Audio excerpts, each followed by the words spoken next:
Hello everybody, it's Eric Freeze, and today, on the Gone with the Wind fan channel or whatever, we have this 18-inch Vie-air. Let me remove my finger from the lens on this here camera, because I'm actually using the camcorder today, is the Vie-air stand fan, which is a, focus on the logo, Vie-air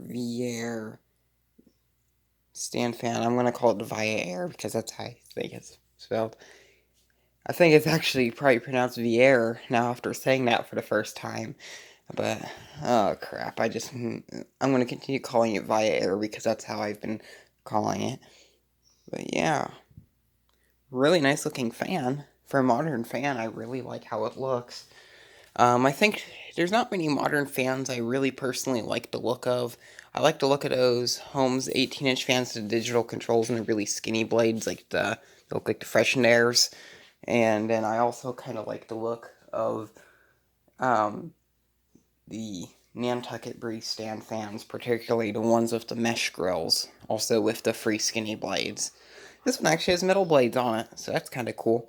I like that. I like the stand. Stand's really heavy. I think it's made out of solid plastic. Maybe something else. That's not the most pleasing sound.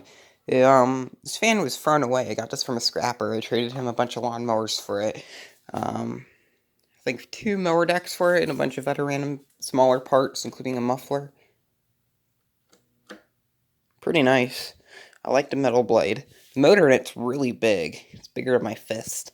About the size of one of the plastic motors in a vintage Lasco box fans from the 80s and in really early 90s, but mostly the 80s when those were made.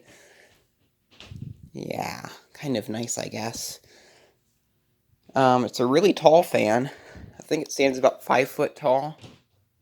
I'm going to take that as a guess because I'm about 5.5 feet tall. And it's up to about the bottom of my, probably about the bottom of my chin. So that's pretty good. Maybe a little bit up there. And probably about the bottom of my lip. Kind of an unreasonable height to record at, so we'll record here. I'm actually using the camcorder today. This fan starts on low and goes to high. Something else I don't like is the oscillator. Oscillator on this is a little puny. Low speed. Has a little bit of vibration. This handle, well, something I didn't like is this handle was bent in, like all the way up to the grill where you couldn't grab it. I bent it out.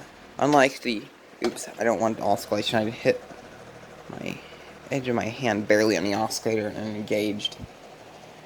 Not the most quietest thing. It has a little, like, a grinding sound. This fan came to me with seized bearings. There's a video, the first video of this fan. The first video I made of this fan was me unseizing the bearings. Second video was me, medium speed. Second video, the oscillator failed on this. This is a fairly new fan. I'm not sure if I mentioned this is still being sold today. I got this fan for free, no dollars at all, just a trade of some old junk. And then high speed. I can't tell anything about this one that's really wrong. It works.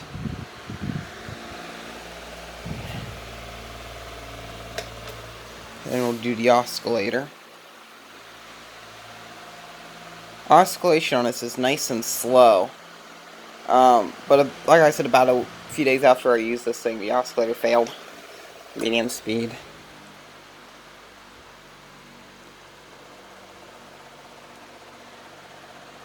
Besides it being quite cheap, the power of this fan is quite amazing. This feels about as powerful as a Lakewood P23 box fan from the 70s. Which, if you don't know what that is, because you only mess around with modern fans, it's a really powerful fan that was made back in the day. It's quiet, it's not as loud as one of those. I did do a modification to this. I think the day after I got it, I bent the blades in slightly, gave it more pitch. It was a little too noisy, so I did that. The air movement's still the same, if not, it increased the airflow a bit more.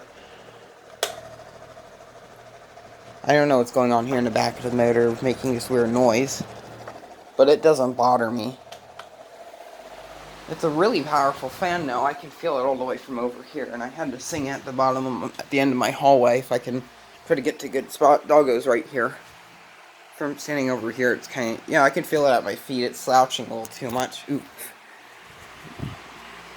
Hold that the right way. I like to use my phone better because it's easier to record on. Unfortunately, it is made in China. Devil S spells the off. It has just one screw holding on the blade.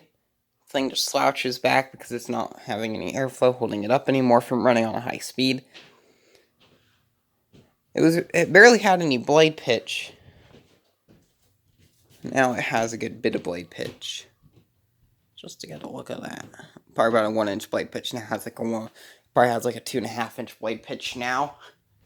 Grills are not really the best thing in the world. The grills seem really cheap. They're flimsy.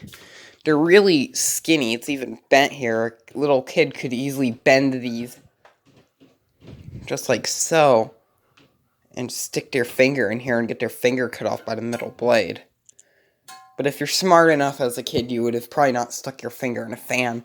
I feel pretty sad for the kid that had the metal Lakewood box fan in their family, and their dad used it as like a work fan and bent the grills all off, and the kid was curious to stick their finger in there. The kid probably didn't have a finger anymore. But yeah. I always kind of forget about these high-velocity fans that are still being sold today. But I feel like the wimpy motors in these never really have the most power. I'd kind of take it back for this fan. It's grounded. It has a fused plug, which is, I guess, a good thing.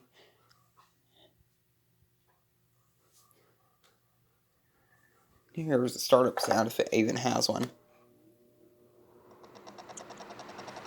Had to start up sound a bit. Well, thank you very much for watching. Have a good day. Really nice fan. I recommend it. Something else, like I said, I got this fan for free. The original price of this ranges from, I think, $60 to $70 to maybe even $80 online that I saw on eBay. So, getting this one for free is a good steal.